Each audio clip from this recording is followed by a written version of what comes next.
Hello there, and welcome to 631 on March 22nd, 2012. You know what that means. The Hunger Games premiere tonight.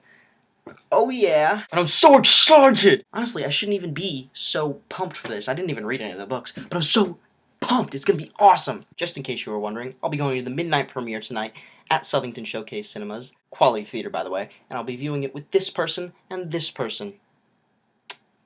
He likes to train. But to be completely honest, I don't even know that much about the film beyond the two trailers that I saw. But it's gonna be the best movie ever, probably. From my understanding, it looks like it's about crazy Olympics to the death with weapons and stuff in the future. Which sounds awesome. That's something I would like to see. I am aware that it features some famous, well-known talents such as Hot Girl with Beau and Josh Hutcherson, who you may remember from such American classics as Firehouse Dog, Bridge to Terabithia, and The Journey duo. Except he's blonde now and it's weird. Unfortunately for me, I still have about 5.5 hours before the movie actually begins. But through the magic of video editing, you, the viewer, get to see me and my friends at the movie theater right. Audience, meet Matt. Matt, this is the audience. Hey, audience. Sarah, this is the audience. Hello. So we got here at like 10 o'clock. The movie starts at 12. 9:55. Thinking that it would be packed and we wouldn't even be able to get seats or anything. It was. Look at the lobby. Also, the guy said that my credit card that I pre-ordered the tickets with didn't charge to any of my tickets, so we had to buy another one, and that was good. Sarah's a good driver. Yeah, obviously. Murder all the woodland creatures. Alright, any quarter. I'm hunting meese. Just in case the maximum number of persons is ever exceeded. Her face expression is still the same. I give up. I give up. Fun fact about John Carter, Disney lost $200 million on it. Embarrassing. These are Matt's nostrils. Flare them. The movie's about to start, so it would be illegal to continue filming, so we're gonna have to leave you behind. Yeah, you know, it's just about to start. It's not an hour and a half away. Yeah, we It's saw. See you about to back start. in my room. Check it out.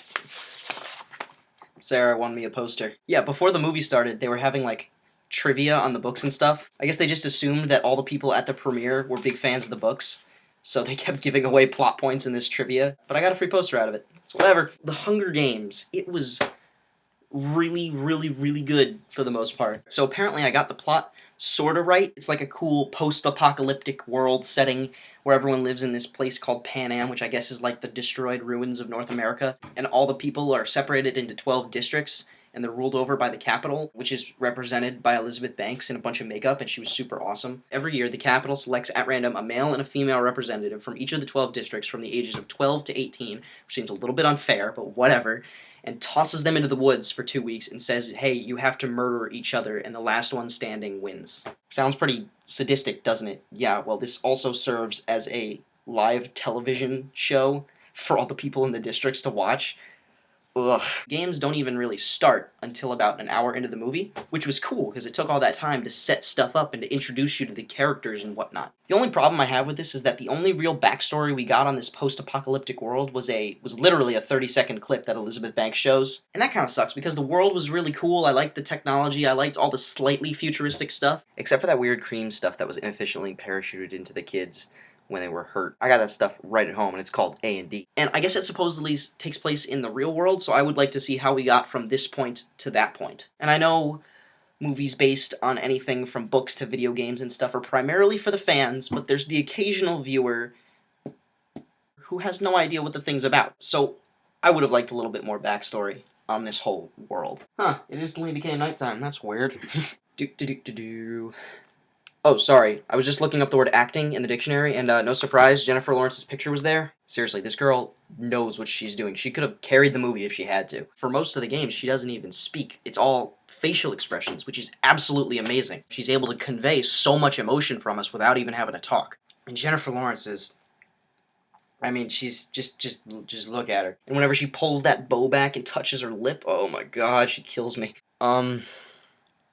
Moving on. I also really like the love interest between her and Josh Hutcherson. Well, his name's Peeta in this. That actually really confused me at first. I thought his name was Peter, but like everyone suddenly decided to be British when they were saying his name, like, you know, oh, Peeta. But no, it turns out it's P-E-E-T-A, which is weird. It's cool because they start off on like contrasting sides. They have different viewpoints about being in the Hunger Games. Good example of that is when they're talking like right before the games, and Peeta's like, oh, and if I'm gonna die, I still want to be me, you know? Right from the beginning, he knows there's no way he's going to be able to survive this. He doesn't really have any special skills or anything like that other than the being strong thing, but that never really comes in handy in the games. He's saying that if he's going to die in these games, he wants to go out knowing that he'll be remembered amongst everyone as an individual, not just another dead tribute. And then on the other hand, there's Katniss Everdeen, she's Jennifer Lawrence, and her main goal is just to survive. She's willing to do whatever it takes. She'll sacrifice everything as long as she can get out of there alive and go take care of her family because they can't really get along without her. So I like that. It's funny because Josh Hutcherson is the same height that he was when he was like 12, and him standing next to the womanly Jennifer Lawrence is kind of hilarious. One thing I didn't like,